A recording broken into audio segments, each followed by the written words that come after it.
Alrighty, father of the bride, Bill Giroux, it is your turn, my friend.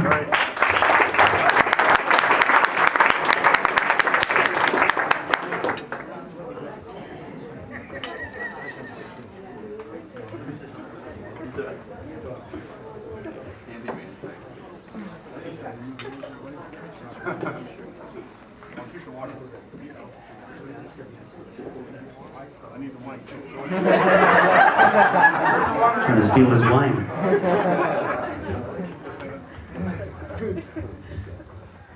Just bear with me here a second. Okay. I've learned more about mistakes I've made giving people hell for things I thought Nicole did tonight. I wrote a speech, but I want to tell you a funny story about this Bible camp thing I didn't know till tonight. I got a call like 1 o'clock on a Saturday night or Sunday morning. Nicole was in tears saying that they wouldn't give her a room at this Bible camp. And I have a really short fuse. So I told everybody to get in the car, drove to Cambridge, and I almost killed the guy because he wouldn't let her stay overnight. And I think I was damn close to taking him by the neck, saying, "How dare you not let my daughter stay here?" But meanwhile, the whole time, it was all forged. So anyway, if you're out there, I'm sorry, because I really had no idea. I still love you. Surprise. Well, actually, I learned more from Aaron and Danielle. Wow. Anyway, getting married is easy. Staying married is hard. Staying happily married should rank among the fine arts. My wife Karen and I used this exact same verse almost 30 years ago on our wedding day, and no truer words have been spoken. Before I go any further, I'd like to say how beautiful Josh and Nicole's wedding ceremony was today.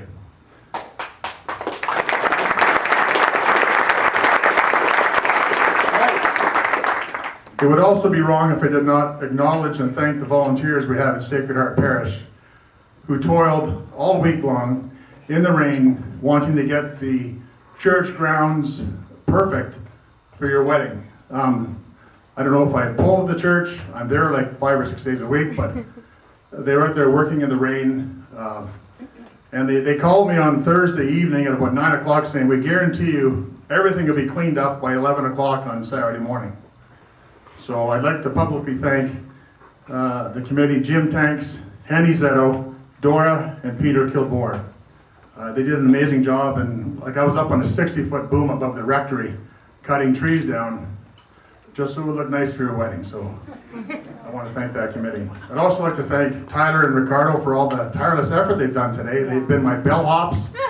They have redecorated the hall in between arriving here and the supper. I'd also want to thank Andrew, Mike, and Scott for helping out Father Mike. I'm sure he really appreciates it. I know I do. Marrying Karen was the smartest thing I ever did. We've been blessed with 3 beautiful daughters. You've already met them, Aaron, Danielle, and Nicole. I think that's the first time I've said Aaron, Danielle, and Nicole, not Aaron, Nicole, and Danielle. But see, I always get the names wrong anyway, so it's all the same. Usually it's Aaron, Nicole, Danielle. So that's that. Thank you, Karen. You are the love of my life, and my love grows for you every day. When I look back, I can't help but be grateful to have Nicole in our lives. Sure, there may have been moments, as we've just seen this evening, that have confused me over the years. It's all come to light. But I guess that's normal for any parent, especially when you try to raise 3 daughters. I remember holding Nicole in my arms shortly after her birth. To me, she was a true miracle, as it was only a short time before her birth that her mother and Aaron were returning home from Cambridge from visiting my mother, and they were involved in a near tragic auto accident. Had it not been for good fortune, the grace of God, and a good set of seatbelts on my Ford XLT Lariat, our lives could have been forever altered. As we've heard again tonight too from Aaron and Danielle, Nicole was a very busy little girl. She was always on a mission, from what I can recall. She looked up to her older sister Erin, and she had that competitive spirit in her even when she was a kid. Nicole would also exercise her right, as we've learned tonight too, as an older sister, and insist on showing Danielle the right way to do things. For some reason, Nicole thought as a child that she was from England. When she was a little girl, she would dance around the house telling us all about England. And I'm thinking, what's up with that? Like, she would tell us what Lady Di was up to, and she even told us that someday she would like to live in England. So where that came from, I don't know. It disappeared at some point, but she'd walk around talking about England and be like what up with that? You know? I watched Nicole grow from a cute little girl into a very confident, beautiful young woman. As much as I miss the little girl, I have to say that I love the woman you've become. Okay, I need a drink.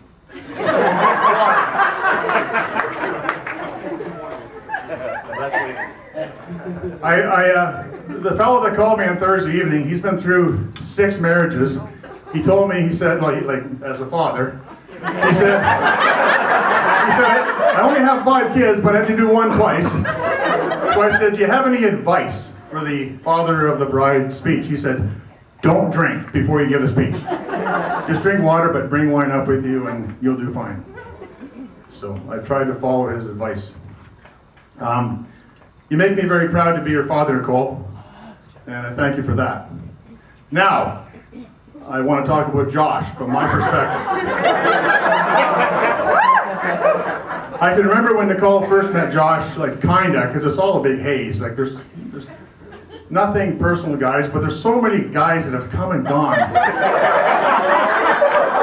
It got to the point where I didn't even want to know your names. You'd be like, yeah, the beer's in the fridge, whatever. Well, there was 3 of them. Man, they started dating when they were 14, I think, and it's just yeah, whatever. We'll see ya. When Nicole first met Josh, it was almost mysterious. He was different. He was quiet, he was polite, he was respectful. And after about the first 10 minutes, that all changed. He became very comfortable in our home, enjoyed telling us a good joke, and he enjoyed sharing stories of his family. I knew my wife loved him, and still does. As a father, I think it's only natural to be suspicious of any young man who's in pursuit of one of your daughters. However, after a few visits, I soon became quite fond of Josh as well. For one, he really seemed to enjoy the results of my barbecuing skills. And furthermore, he could fix cars. And on many occasions, we would have a situation with one of our vehicles, and I can look after that for you tomorrow, right after Mass. And I remember him changing steering knuckles or something in a driveway, it's ball joints. I know nothing about cars.